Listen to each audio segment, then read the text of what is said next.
Yes, guys, hello and welcome back to the Spurs-Related YouTube channel and podcast. I hope everyone is doing very well today. Today, I am joined alongside a very special guest, one of which I used to get on the channel very regularly in the summer transfer window.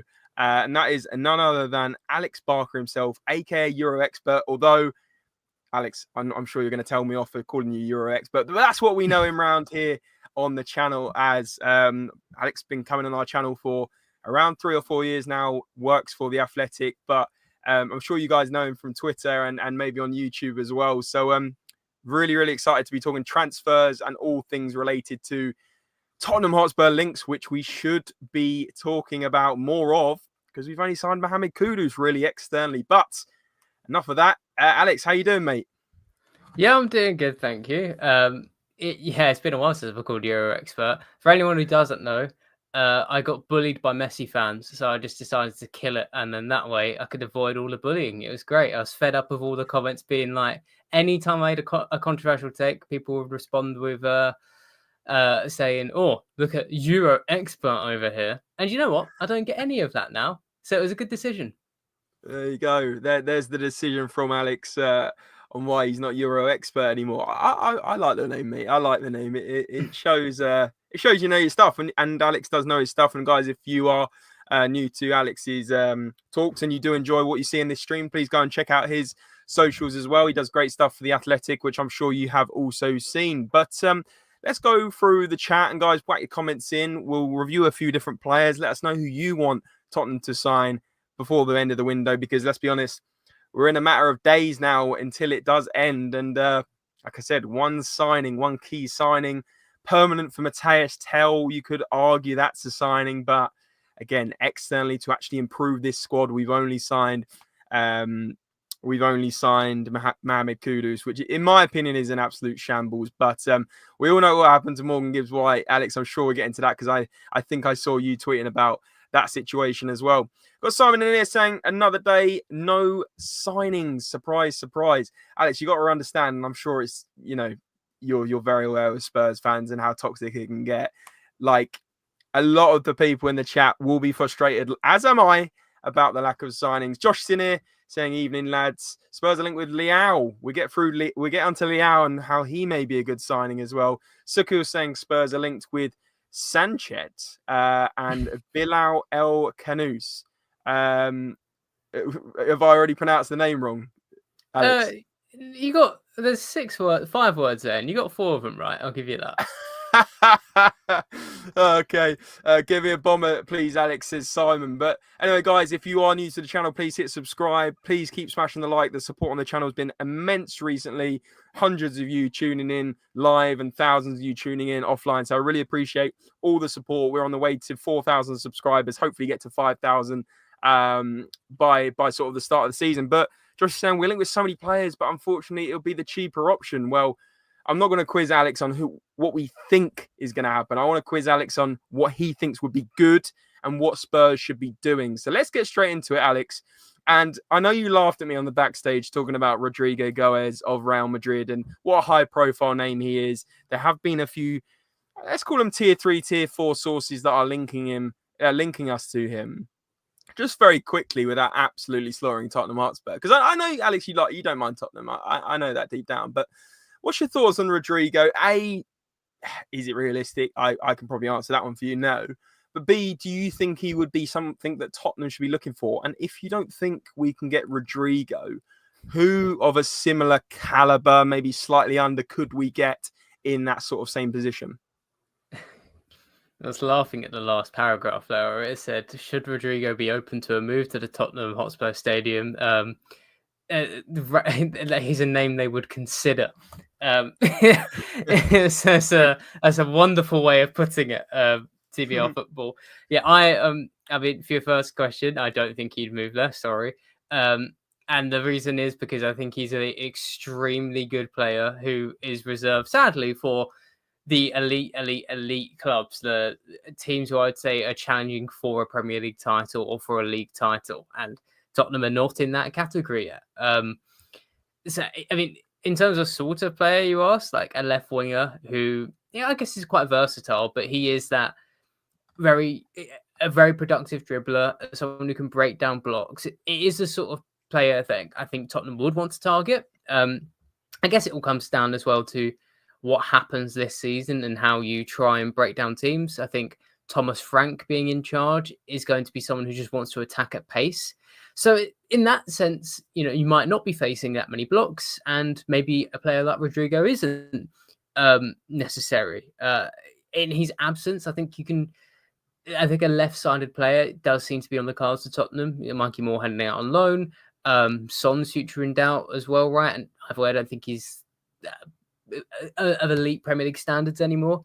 So I understand why Tottenham would be linked to like a left-sided player, but I feel like we have a player coming up who who you've been linked with as well, which is a more realistic option, and in some ways, like maybe a more firm answer of questions that you'd have that sort of player than Rodrygo would be. Sure, yeah, we've got a couple of different ones to talk about, haven't we, Alex? Maybe not like the caliber of Rodrygo, as you said, very much shutting that one down. But, at the end of the day, like you said, Sonny potentially out the door to LAFC, potentially, like you said, Mikey Moore going out on loan to Rangers. So that looks like that's done. It makes sense to have that versatility of someone that can play in the Solanke position, but also in the left wing, backing up Tel, Odobert, etc. So I think it's really interesting. Let's get into one of your links, because I'm excited to hear about some of them. So we'll start with, and again, the guys in the chat will back me up. Tottenham Hotspur fan base, Alex, I'm sure you've seen, we're screaming out for a number 6. We're screaming out for someone that can play in the 2 in midfield, but the more deeper lying one in the double pivot, a bit like what Norgard did at Brentford. We've been linked with Paulinho. We've been linked with Adam Wharton, which is probably more unrealistic. We've been linked with Angelo Stiller. And that is exactly the one that you wanted to start off by talking about, I believe. And so let's just do that. And what you make of this player and what you make of the Stuttgart midfielder, and how he would perfectly fit into Tottenham Hotspur's system. What do you think? I know player perfectly fits into any system, so I'll walk it down a little bit there. But my logic for Stiller is pretty simple. I just think there is quite a dearth of quality 6 options on the market. What Tottenham want is a player that doesn't really exist. They want basically a Rodri, someone who brings you all the on-ball quality you're looking for, the ball progression from deep, and being able to play through the middle. But also someone who's defensively capable enough to play as a lone 6, someone who could defend on their own and hold back, the C, if you will, and allow more attacking players, like, if you were to sign an attacking midfielder and play him alongside James Bender, for example, that 4-3-3 we're thinking of. I just don't think that player exists in the market. So you have to find workarounds. And I think Stiller, he has the trade-offs necessary to work for Tottenham. So as you said, I think ultimately Tottenham want a really progressive number 6, someone who is an elite passer, who is that sort of player who could take the ball off your centre backs and not just move the ball through the middle, as like the traditional saying goes. But I think under Frank, what will be important is maybe picking up the ball in his own half, spotting a long pass in behind for a runner, and picking them out with good, precise accuracy, and allowing you to go from A to B very quickly, right? And that is Stiller's biggest strength. He is one of the best passers in Europe. I could bring up the numbers, but they kind of almost feel superfluous. I think he's close to 10 progressive passes per 90 or something insane. Here we go. Here's some more insight. Yeah, pretty insane on the. You're saying wow at the greens. I'm saying wow because I was 0.07 off my guesstimate, so I'm very happy with that one. There we go. But yeah, as you see, he's not a defensive powerhouse. He is 6 foot tall. I've analysed him quite deeply, and I think his aerial ability could still improve, to be honest. I think he does lack the muscle to bulldoze players off the ball. It's very rare I actually see him do that. So the way I picture Stiller fitting into Tottenham is this is someone you're playing a double pivot, maybe alongside a Sarr or one of the Bentancur or Basuma. You're probably going to keep one, I imagine. And I think the frustration with your current defensive midfield options of not being able to progress the ball through passing, that will get lessened by playing next to Stiller. And as I said, the perfect player you're looking for doesn't really exist. So I just think he's someone you have to take. You have to take the trade-offs with, because I think overall he'd be a net positive for Tottenham. Yeah, absolutely. Yeah, and like you said, do you think he, kind of elaborating on what you were saying there, Alex? Do you think he would make a Bergvall or a Bentancur play better and almost soak up that weakness that they possess in terms of playing through the lines and progressing through the midfield into the attack? Yeah, I definitely think I think he'll make those players look better, especially because I think a weird quirk you have with a lot of your midfielders. I think Bissouma, I think so, and I especially think Bergvall. These players are very good ball progressors, but specifically through carrying. These are really good dribblers, sorry. And there is a risk with that, right? If you're trying to move the ball forward through passing, then if you misplace that pass, at least you're still behind the ball. In theory, you should be able to challenge whoever has just received it. Whereas if you're a number 6 and you've got the ball and you're carrying forward, and then you lose it, then not only are you not able to get back as easily, but if you are the defensive midfielder, there is now no one in your place. So I think that is something that Tottenham carried on, a trap they carried on falling into last season, particularly with Bergvall. I was really impressed with how he grew over the season, but earlier in the season, I think he's often a liability in that regard. He'd be losing the ball quite often, and that would result in him, in Tottenham, just conceding counterattacks. So yeah, I think with Stiller, you'd have someone who would sit behind the play. At Stuttgart, he tends to often drop between the centre backs, and he should allow the likes of Bergvall and Sarr to be a bit more free and comfortable in their ball carrying. Absolutely, it sounds exciting, and I think, is it fair to say, it'd be interesting to hear your thoughts on Lucas Bergvall as a player, because Tottenham fans rate him very, very highly. The fact he's so calm on the ball at his age, the fact he has a great range of vision, and yeah, there is weaknesses as you kind of touched on there, but I think it would make sense for him to have a player of an Angelo Stiller's caliber in order to help him develop as a player. And obviously Stiller isn't that old himself, only 24 years of age. Do you think we could lure this guy in? I mean, I don't want to bring up rumors and start rumors, I doubt I'm going to be able to do that anyway. I don't think I've got the pull, Alex, but obviously Angelo Stiller has been talked about amongst the the Tottenham community and who would be that perfect 6. I think everyone will agree that him or Adam Wharton are probably the best of the bunch. Do you have any more names you could sort of throw at us that would fit that bill well as well, that Johan Lange should be looking at, rather than going on a pre-season tour to Hong Kong and sitting there watching the current squad mess? I don't think Wharton would be a good fit, actually. You don't? I don't think at all. I think he's much more of an 8 sort of presence, and you wouldn't want him as a defensive midfielder. I think you want him, to be honest, I think you want him much closer to goal due to his passing range. But also, I haven't watched him as closely as Stiller, but I have much bigger defensive concerns around Adam Wharton. You have to remember that the whole season he's played next to arguably the 6, in a Will Hughes, for example, right? So, or Jefferson Lerma too. So yeah, Lerma's very defensive, right? Yeah, makes sense. Yeah, Simon's saying Edison from Atalanta, and there's a few other ones I want to bring up. I take Louis. Seth, welcome on in as well, mate, and everyone in the chat. Keep whacking your comments in, guys. I can see the numbers growing. Nearly 100 of you watching. Seth saying I take Luis Rovella or Locatelli, and Locatelli very, very highly rated from Juve. Paratici, get on the phone. Obviously, we have that. Don Paratici working in the background, Alex, hopefully doing his bit after his ban.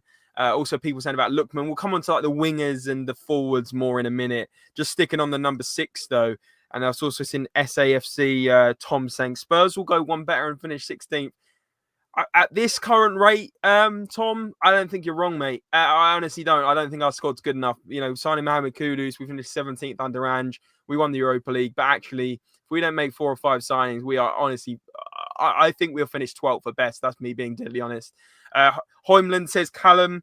I've pronounced that one wrong, haven't I, Alex? You just should have started. No, I think that was about right. Oh, that was fun. Out of these players, though, Edison and Heung, what do you reckon? Edison was actually someone I was considering suggesting. I didn't, mainly because honestly, kind of obviousness. wanted to go a little different, but I think Ederson's a very underrated player. Yeah. Like defensively, he brings you that quality, and I think his passing is quite underrated. So in some ways, I think he might be a bit of the inverse of Stiller, where the on-ball quality might not be as high, but his defensive stuff is really strong. So it depends what you want from your six. From the other options suggested, Ravella, I haven't actually watched much of. Locatelli was suggested by my colleague John McKenzie in Tottenham Sensible Transfers, which you should go and watch. Heung, I think he's a defensive guy. I haven't watched him in a while, to be fair. Last time I did would have been 2024 when I was watching Ruben Amorim Sporting, and I wasn't that particularly impressed with him. And to be honest, I have very big question marks out of anybody coming from the Portuguese league at the moment, especially after Ruben Amorim. Interesting. Especially when you said, especially after Ruben Amorim, as in you don't trust his managerial ability for Man United. Yeah, I mean, if he lasts the season, I'll be quite impressed. Okay, I mean, it's not entirely his fault. I mean, the recruitment's not been great, but I was not particularly impressed by his Sporting team when I watched them, and I was quite underwhelmed, but not that surprised by his Manchester United team last season. It's quite harsh on him, but let's see how the season plays out. I'd be very surprised if they finish top 10. Understood. Let's see. Guys, lots of comments coming in. Keep whacking your comments in and do me a massive favor. We're only 20 minutes in. I can see we're going to 100 or so viewers. And for a video that's not even like, breaking news or, the videos that seem to do better on Spurs Related is when we have a new link. So keep supporting the channel, please, guys. Keep smashing the like, smashing the subscribe. It's free to do so. Turning on those notification bells, ring them in, ding, ding, ring, ring in the chat, as I like to say. Alex is probably thinking I'm insane. And yeah, go and check Alex out on Twitter as well if you don't already follow him. He does some great stuff on the Athletic. And as I said, as he just said, his colleagues done some great videos on Tottenham. So go and check out their channel as well. But guys, yeah, really appreciate you keep smashing that like button. And someone's just asked me, Scott not sure if you're taking questions, but if any thoughts from your guest about Stiller versus Nemecha, both overall and as a fit for Frank and Spurs. And Scott, we'll take this question, but if you want to skip the queue, because a lot of people are asking questions, there is a super chat feature now on the channel. You can do it as little as, I think it's £1.50, guys. Really, really cheap. And you will skip the queue and get Alex's thoughts from the Athletic on all things to do with signings. And if you want to ask a question like Scott has here, then pop it in a super chat. As I said, it's only a couple quid and it really does help support our channel. But let's take this one, Alex. From Scott, what do you reckon, Stiller and Nemecha? Yeah, that's an interesting question from Scott. Nemecha, I'll be transparent from the moment. I was just reminding myself of his profile on my phone because he plays for Dortmund, and Dortmund were, a train wreck, a car crash in every sense last season. So it was very hard to look good in that side. And he's always been profiled as a more attacking player. I think I remember watching at Wolfsburg in that regard as well. So, I'd still be inclined to go Stiller just from the years of experience as a more of a defensive player. But I know Nemecha is rated quite highly in some corners. So, yeah, it's a fair question. I'm sorry I can't give you a proper answer, but there's my thoughts. Yeah, fair enough. I think it's fair to say Stiller is one of the top on the list for the number 6. From doing our research, guys, he's like I said, I'll bring these numbers up again. They're absolutely insane passing numbers. Top 99 percentile for progressive passes, as you said, Alex. Nearly 10 progressive passes per game is just unheard of in that position. 97 percentile for passes attempted. Just loves a pass, Angelo Stiller. Absolutely loves it. And even in assists, top 92 percentile. I remember him getting a couple of goals in the cup final as well. So he likes to get forward, likes to do a bit. Would you say, because you said about Adam Wharton, playing devil's advocate here, Alex, you said about Adam Wharton being more of an 8. Would you not argue that Stiller possesses the qualities more of a number 8 as well? Would he be able to fit in that number 6, do you think? Yeah, this was something I considered when writing a report on him. And my takeaway was he's not big enough as a goal threat to play as a number 8. I think in that position you want a bit more goal threat. And I felt like he just had enough defense. My take on him basically was defensively he needs support, but he's not a liability, I think was my thinking. I think if you leave him alone as a lone 6, you have a problem. But in a double pivot, I think you can like get by with that. I mean, that's what Stuttgart do anyway. Whereas Wharton, my concern is more he is the more attacking player in his double pivot, and like he's very young as well. And I just think going forward, he's a profile will be more as an 8. He's not the only one. Someone commented about Lamine Camara off Monaco, JM42, and he's someone again. I watched like in depth recently, and I'd strongly argue he's a future 8. Very much like Stiller, but the advantage Stiller has over him is that Stiller is 6 foot tall, so I'd say a little stronger in the air and also a lot quicker.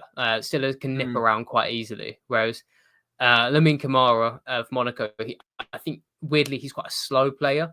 So I think he makes more sense as like a box-to-box 8, and he's just not got the physical capacity to play as a lone 6. And again, he's another player who's like playing alongside a more defensive midfielder. In Monaco's case, it's Denis Zakaria. Interesting stuff.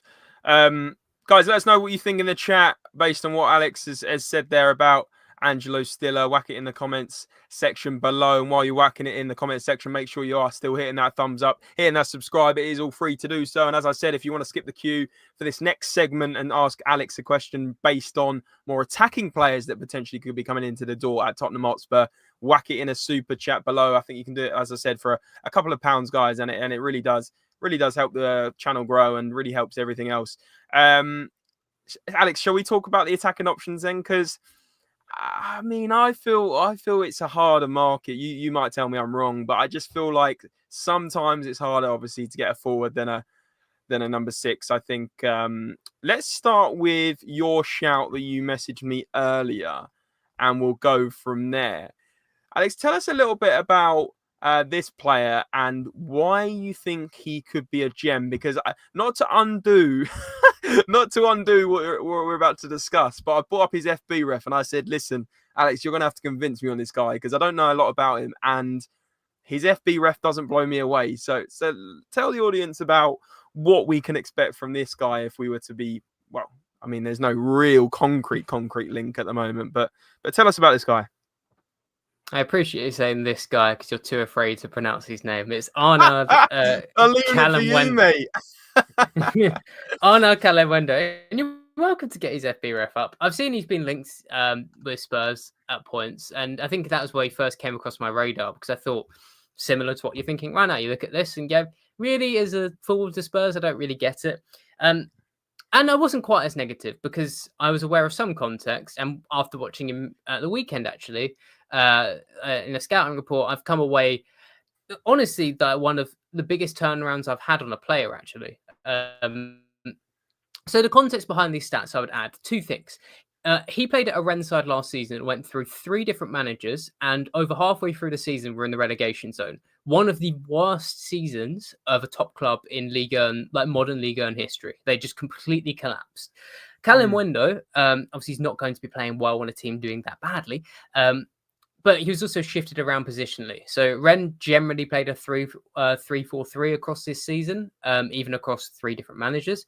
Calem-Wendo was switching between the striker, left side, right side of the front line. So that does take an impact, right? You saw his shots per 90 were quite low for a forward. Well, if he's going to be playing as a left winger, he's obviously going to get less shots off, or left forward, sorry, especially in the second half of the season. That's where he tended to play, and that meant he was often dropping deep and picking up the ball a lot and playing a lot of passes, which also makes sense why his progressive numbers are quite high. It's more to do with that. However, from watching him, I've come around really strongly on him. I think he could get more shots off, indeed, and I think that is just mainly down to him taking too long to shoot. But his movement is superb in behind. That was really stood out to me. Someone who's got elite movement, just very aware of what spaces he wants to attack.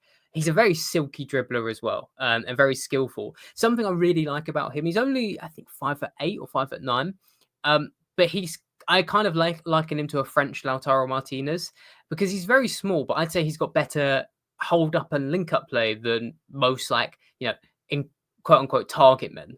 He's a very strong upper body and just has really good technique when he backs into players. And a sensational first touch as well. Also an ability to pass off either foot. So in that regard, I think he can play as a striker, someone who you can actually use as a focal point, and then he's got the agility and speed. He's a very quick player to turn his marker, racing behind, getting behind, and then go from goal and hopefully score. As like a secondary threat, because this is the position where we're saying striker / left winger.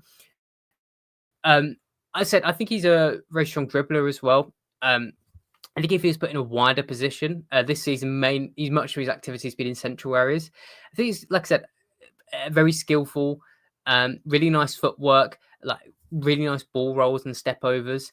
He could be a little reliant on his right foot at times for dribbling, but that's kind of a common problem amongst 99% of players. Only the elite are like generally two-footed, right? So I think he's someone who could play a bit of a wider role too. And honestly, in many ways, he kind of profiles quite similarly to Mathys Tel, which is, also a reason why you might be like, Spurs really win for him. But I think in both of those players, you have two versatile guys, and Callum Wendo, I think, is actually a bit more versatile than Tel. I don't particularly like Tel out wide, whereas Callum Wendo, I can actually see it kind of working, especially as he can play on the right as well. He's done quite well there, able to get a cross in, and yeah, he's just like a very nice rounded threat. You highlighted a comment there as well about Evan Gesson, who's another Ligue 1 player who I won't delve into too much. All I say is Gesson is one of my favourite players on the market right now. Whoever gets him is going to be a superstar. Just don't think he's right for Tottenham because he's, again, plays in a 3-4-3 system, but he's kind of like a floating 10 in a position which I don't necessarily think exists for Tottenham. I think he could also play as a striker, but just don't think you get as much versatility from him as you would with Callum Wendo. And I'll round this off by saying as well, the point I was mentioning earlier, tried to mention earlier actually. I think with Tottenham under Thomas Frank, what you want is players who can make you attack quickly. I think when you hire Thomas Frank, you're saying, we're not going to try and play slow blocks. We're not going to build up slowly. We're not going to pin teams in. We're going to be a bit like Klopp's Liverpool. Get forward very quickly and catch teams cold. Callum Wendo is someone who can make fast attacks out of nothing. He's got a great ability to just like dummy a pass coming into him, round his defender and sprint forward and carry up the pitch. He's someone who makes your team faster. And that's why I think I really like to move to Tottenham. Interesting stuff, and interesting how you don't think that Gesson would fit in because he mainly plays in a 3-4-3, which makes complete sense. Also wanted to pick up on a point, Alex, you made about Tel, because I think a lot of the listeners and watchers will be interested in that, because we're expecting Matthias Tel to play more on the left wing, almost playing left wing Tel, striker Solanke, right wing Kudus or Johnson. And you're saying you prefer Tel up front, which he was doing more for, I'd say, Bayern Munich, right, in his earlier days. Tell me why you don't think that Tel... I'm not saying you're wrong, mate, because I think there's a lot of uncertainty about Matthias Tel, especially as we've triggered that permanent buy. What is it you think he lacks to be a left winger, and why do you think Tel should be playing more up front? Honestly, it offers opportunity to correct myself a little bit, because... I would say I do not like him as a left winger in Ange Postecoglou system, where your wingers are hugging the touchline and their main priority is to beat fullbacks 1v1 and then create. Tel, I mentioned before about Callum Wendo being a little reliant on his right foot when dribbling. I think Tel is this to the extreme. You always know what he's going to do when he's out wide. He wants to cut in and shoot. And I think his shooting at the moment is a bit too inconsistent from range for that to be worth it. So defenders kind of know where he's going to go. And it's just like a problem. If you're going to get really nitty gritty here, him not using his left foot just leads him to lose the ball at times. If he's out on the touchline and let's say he moves the ball with his right foot, like going out of play, moving the ball to go out of play, he's trying to dodge a tackle. At that point, you want to use your left foot, obviously, to keep it in. Like you're going this way, you want to use your left foot to come this way. He will use his right foot to try and get his whole body around and keep it in. It's unnatural and awkward. And it's just not what you want in a winger. I think under Thomas Frank, there is greater scope for it to work because I imagine he's going to play a bit more of an inside role, hopefully taking players on less, a bit like you saw with Brian Mbeumo or Mbumo at Brentford, for example. So bit of a mitigating circumstance there. I will say on Tel, like when he signed, I was a bit like, doesn't really make sense as a proper number 9. Doesn't really make sense as a left winger. Very large purchase Spurs made. But he's really young, so he could turn out to be like a superstar for Tottenham, and it might take many years. At the moment, I am just like, I think he is more of a rotation guy than maybe some fans would like him to be. And that's crazy to call him a rotation guy. I agree, mate. I think he's not experienced enough yet. I think his shooting is too inconsistent. I think, as you said, him using his right foot to come inside doesn't quite work in that sense, especially as his shooting lets him down a lot of the time. But I guess for Spurs fans watching, of course, Matthias Tel is only 20 years old. So he's got like 3, 4, 5 years of development before he starts even entering his prime. So, I always try and keep a positive spin on Tel because I feel like I haven't seen enough of him to really judge him as a player yet. And I think it's fair to say that he could be used rotationally. He could be used as more of a second striker or a striker, depending how the Thomas Frank system works as the season goes on. A lot of people saying Son will go after this tour. That is the general consensus here, Alex, that Son will be leaving.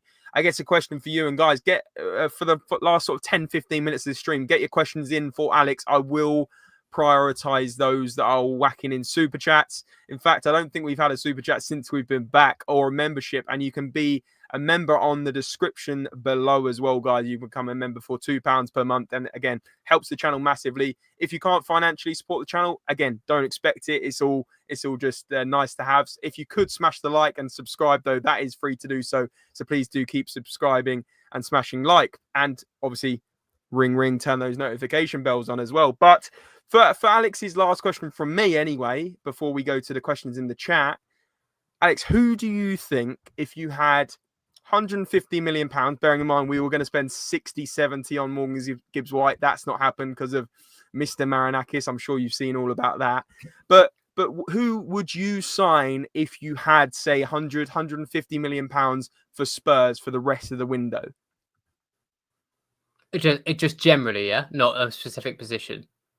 Well, with in mind that we need a number 6 and we probably need a left wing / striker, and also maybe a backup left back. A lot of people are saying as well, and people would argue if Richarlison leaves, potentially an actual striker, number 9.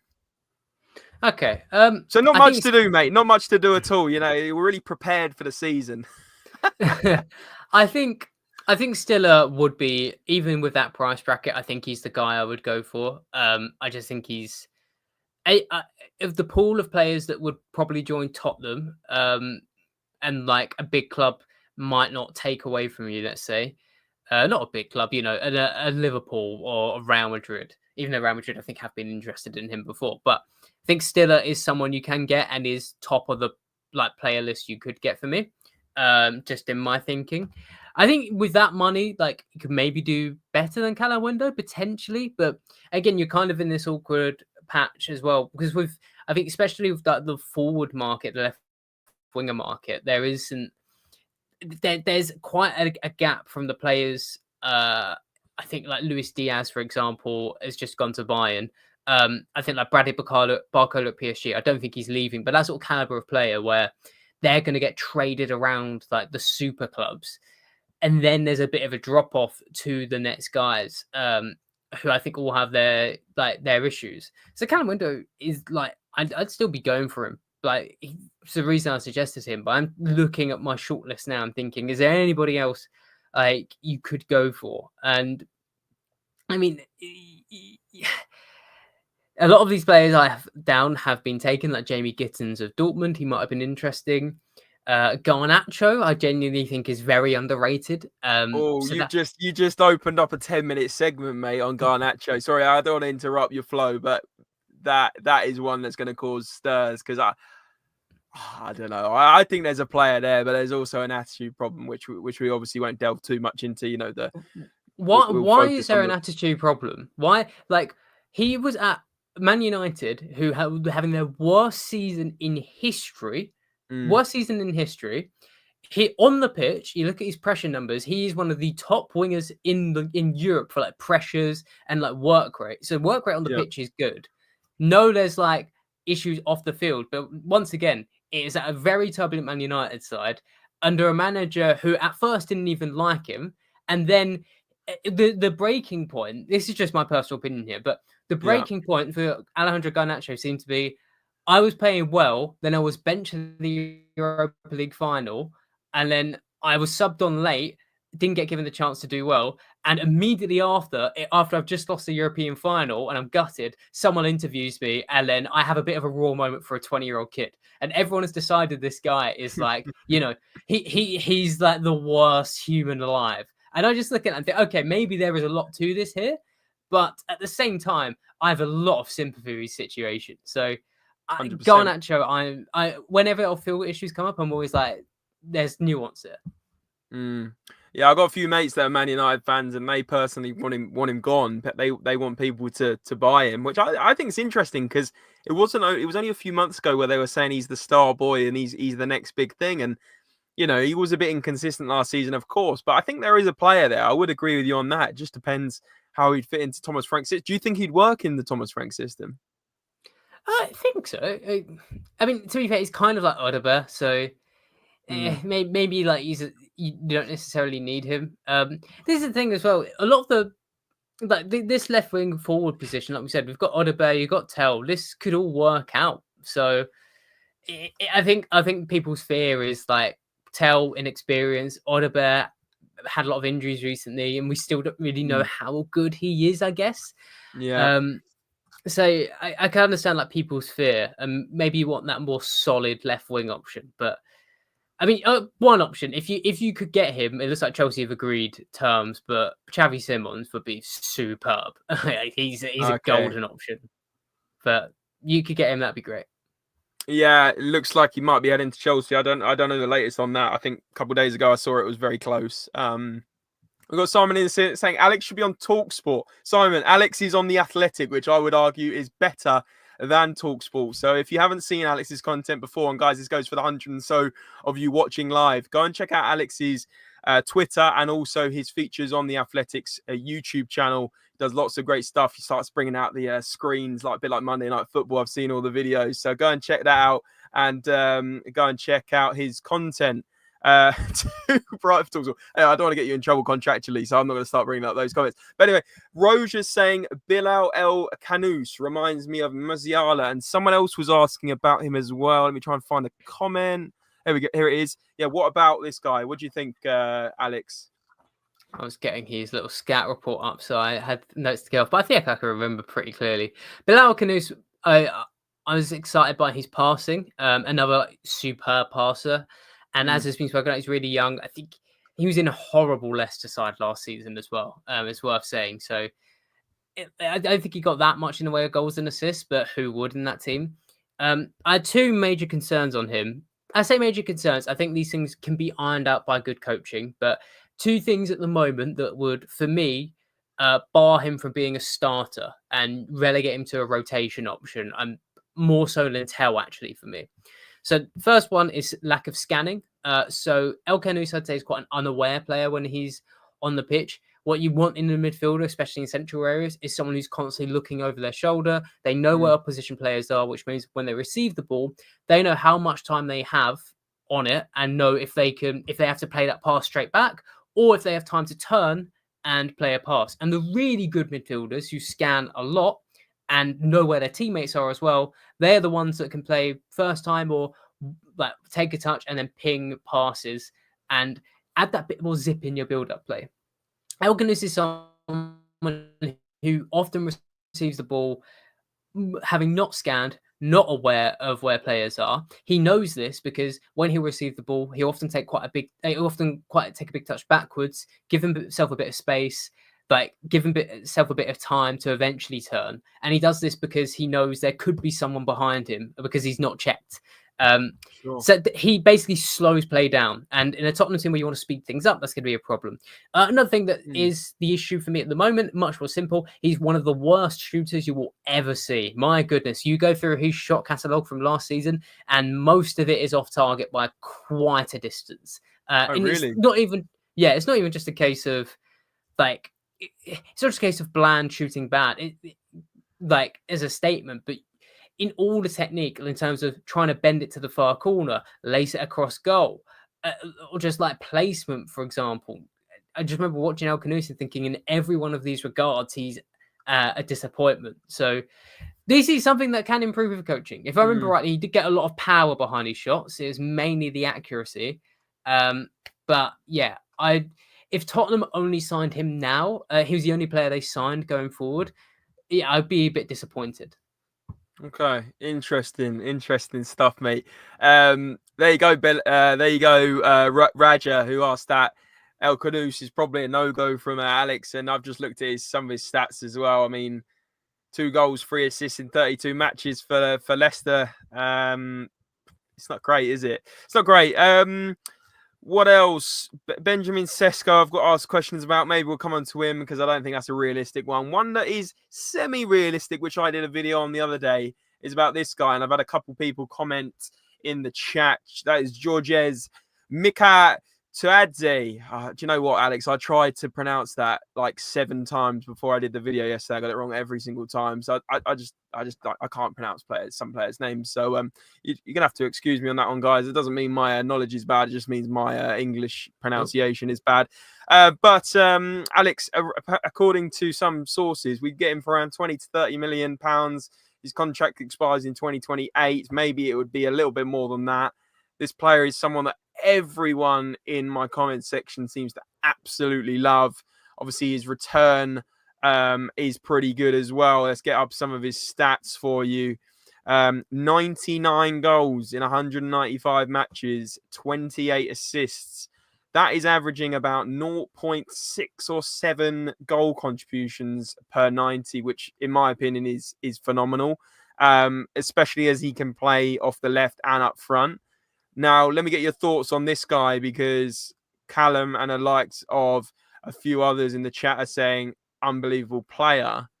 Do you think he'd fit the Thomas Frank system? And do you understand why have more clubs not gone in for this guy? No, I don't know how to let you down here, really. Would he fit Thomas Frank's system? Yeah. I mean, Mikautadze is one of my favourite players. He was fantastic at Lyon last season. I think he was the first... I think he broke Lacazette's record for reaching 10 Ligue 1 goals for Lyon. So yeah, really good season. I think the release clause that I've Googled it as well, that gets suggested by Google's AI is wrong. Lyon paid 18 million euros for him last summer. So I think the only reason they would have had any sort of release clause even close to this number is if that if the ban or the relegation to Ligue 2 that was done by the LFP this summer, if that stood, maybe Mikautadze would have been available for a cheaper price, especially as they not John Textor anymore, sorry, but Lyon's ownership would need to raise funds to stay in Ligue 1. They've stayed in Ligue 1. They've sold Cherki. I think they're probably going to sell Malik Fofana for about 40 to 50 million euros. So that means that Mikautadze, I know he's one of their most coveted players. I think John Textor, when he was in charge properly, he was speaking about how, he's just not available. So yeah, I don't think he's even on the market at the moment. I think that's why no club has gone in for him.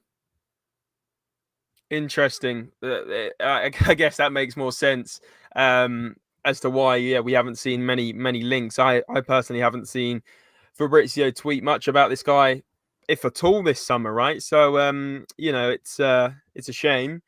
Guys, let us know in the comments below. I was going to actually do a poll saying would you take this guy, but I think Alex has shut that down. It looks like it's unrealistic. So perhaps the one of the last questions, and guys, if you do have any more questions for Alex, get them in now, because we're only live for a couple more minutes at max. There's 112 of you in the house and there's only 50 likes on the video. Please smash the like button. Let's get that to 100 before we go offline. I'm sure you guys can do that for me if you've enjoyed the content. And guys, like I said a few times in this video, go and check out Alex's work as well over on Twitter. Your Twitter, Alex, is Alexander Barker, right? And and your work on the Athletics YouTube channel, of course, go and check that out. Alex, I'll let you plug a couple of your videos, obviously, in a bit, to the 110 watching who seem to have absolutely loved you. I've got a few nice comments, but I think people think you're a Tottenham fan, which is nice, but unfortunately, Alex isn't a Tottenham fan. And in fact, he shut down some of the Tottenham links today, so he's not on my good list. But Callum's saying, anyone on the market if you make the right offer, he says. Alex, kind of last question, I guess, from me. I said that about 20 minutes ago, sorry. Is Mikautadze, if he's not available, who do you think is a similar caliber that Spurs should go in for? I know you've said about a couple of different links in the video, including, of course, Kalimwendo. But do you have anyone else, top liners that would be very good in the Thomas Frank system? I'm looking at my famous shortlist at the moment, and okay. I mean, again, Mikautadze is a bit of a weird one because again, he's a bit like Gesson, Kalimwendo. He's played up front. He's not like a traditional 9, so he's a bit unorthodox and maybe a bit versatile. But there's not that many players on the market that I think are available. On terms of the caliber of Mikautadze, especially, it's not just lack of names to my head. It's also because so many strikers have moved this summer. Questions about Sesko in the chat. It looks like he's going to go to Manchester United or Newcastle, and he's someone that maybe Tottenham could have been in the race for. But this is somewhere Gyökeres has gone to Arsenal. Ekitike has gone to Liverpool. Retegi of Atalanta, he's gone to Saudi Arabia. I think Osimhen is signed in Turkey, Galatasaray, permanently now. A lot of the top strikers have moved or settled. Alexander Isak, another one, right? So, in this environment, the sort of secondary tier players like a Benjamin Sesko, who could have been available to a Tottenham, maybe in another summer, are now being picked for, other clubs as well, and you're having to fight for these sort of talents. I think if Mikautadze were more available this summer, he would have been linked to some of these clubs as well. But I think he's just lack of availability is the reason.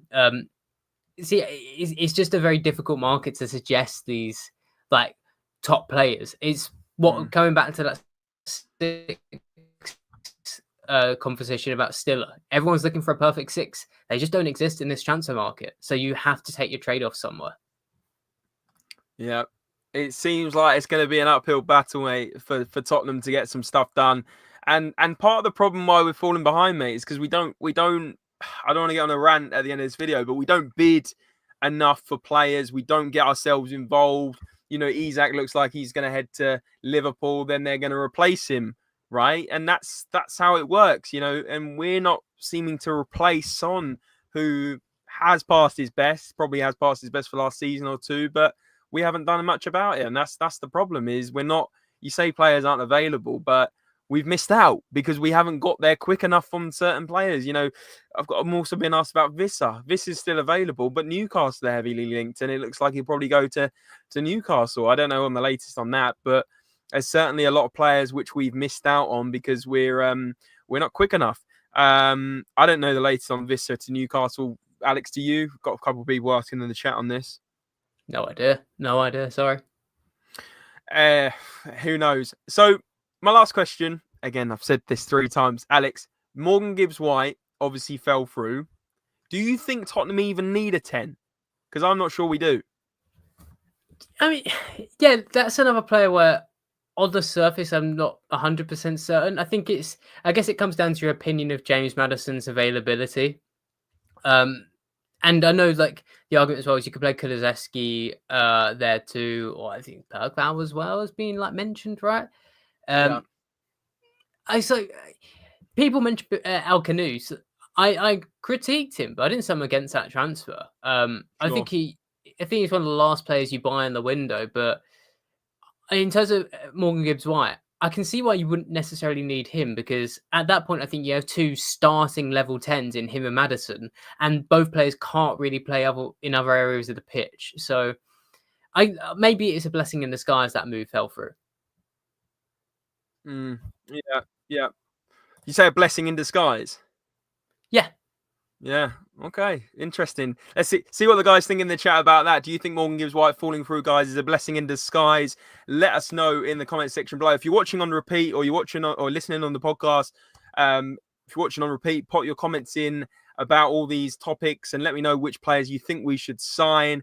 It's been an absolutely brilliant conversation, Alex. I loved having you on the channel for almost 50 minutes now. I said 42 in the backstage, so I've conned you out of 10 minutes, mate. I'm sure I'll have to repay the favor at some point.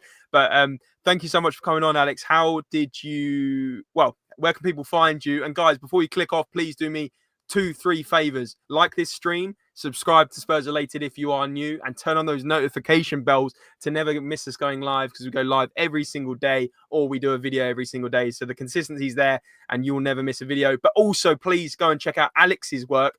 Alex, what can we see on The Athletic soon? What are you doing and where can people find you? Yep, you can find me at Alexander BRKR on Twitter. Blimey. You can find me there. And on The Athletic, I've got a video hopefully coming out this weekend. It will be on Manchester City and trying to find a right back for them, which we've spoken a lot about number 6 being a dearth of quality options. Right back options, there are none. There is genuinely nobody good available, except the one player I have found. So you have to tune in on Sunday morning on the Athletics social media channels to find out who that is. There you go, guys. Let us know if you're going to check out that video to do with Manchester City's fullbacks. And we didn't even get onto left backs, Alex. A lot of people would say that we need a backup left back for Udogie, but Spence can play that side. I'm not even going to quiz you on that now, because I think fullbacks is always a hard one to come by.